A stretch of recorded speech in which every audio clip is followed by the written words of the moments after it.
everyone, it's Melanie here with Vintage Hill Studio. I'm so glad you dropped by today. I will be sharing a fancy up method that I use to bring flat cards to life.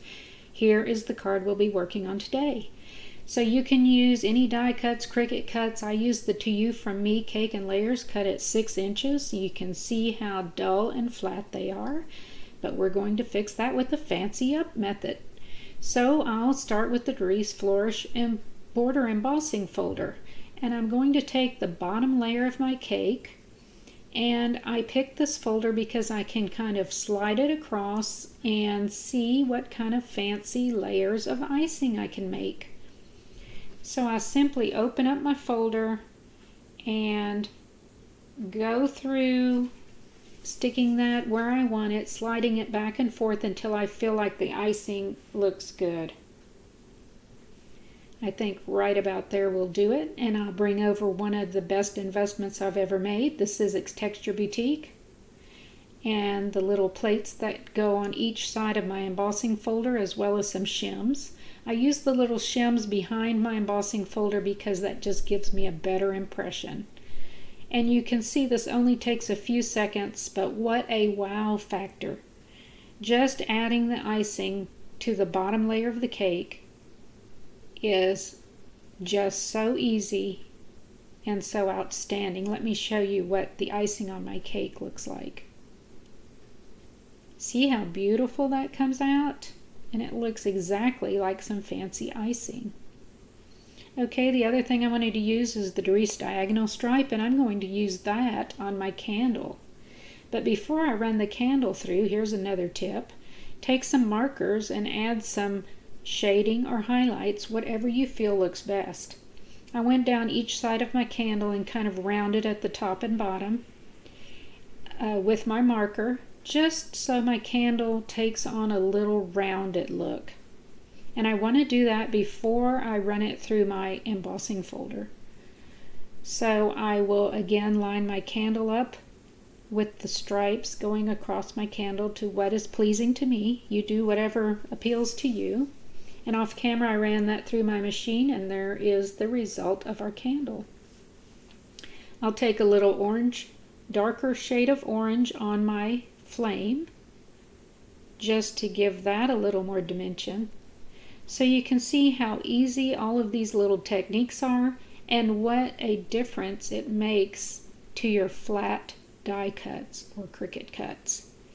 For the cake stand, I took that darker shade that will be going around the top, and I just made some little tick marks for myself because I'm going to come back with this darker teal marker and add some shading. Now this is some textured cardstock, so it kind of tends to bleed a little bit, but you know what? Your shading doesn't have to be perfect. Don't fret or worry about that. Just add a little shading to what you think looks best, and I promise you, you will not be disappointed in the overall effect. So I want to add a little shading underneath the top of my cake stand there, and down the left side as if the light is coming from the right. Again, what this will do is make my cake stand look a little more dimensional, but of course it isn't. It's still just a flat image. We're just doing a little trickery here with the markers.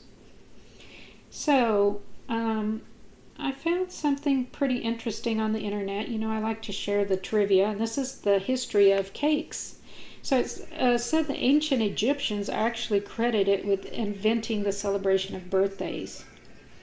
And they baked moon-shaped cakes to offer up to Artemis, goddess of the moon, as a tribute, and they decorated them with lit candles to make the cakes shine like the moon. So that's the reason we light our birthday cakes. Alright, so there's my card base and the papers that I'm using for this card, as well as some happy birthday dies. It cuts out the scripty happy birthday and a background, and I'm sorry I don't have the name of the manufacturer of those dies. And I'll start getting my cake put together. So the next piece of history about the birthday cakes is that in 15th century Germany, they are the ones who actually started with the single layer birthday cakes for children, and it was for a party called Kinderfest. So there you go. Oh, now back to the card. I am going to try to give my cake layer a little rounded look. So I use double-sided foam on the back, and I will simply curl that around a bit just using my fingers, just giving it a slight arch, and I'll use glue down each side. And then when I adhere the foam tape and the glue to the front of my card over that cake stand, you're going to see I've got a nice bit of dimension to my cake layer. And that is how simple it is to fancy up your cards.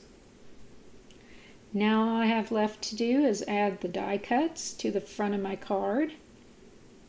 And giving you a look there to see how this layer looks rounded on the front of my card. I decided to place these at an angle, kind of behind the flame of the candle. And that completes my card for today. So I hope you will get inspired to liven up some of your cards by using embossing folders and markers. Here's my finished card, the inside sentiment, my back stamp, and of course my lined envelope. And I have several YouTube videos showing you how to make easy peasy envelope liners without dies or special measurements. I hope you enjoyed this card today, and you feel free to come back and visit me, and I would love for you to subscribe to see more videos either through YouTube or my blog. Happy crafting, everyone!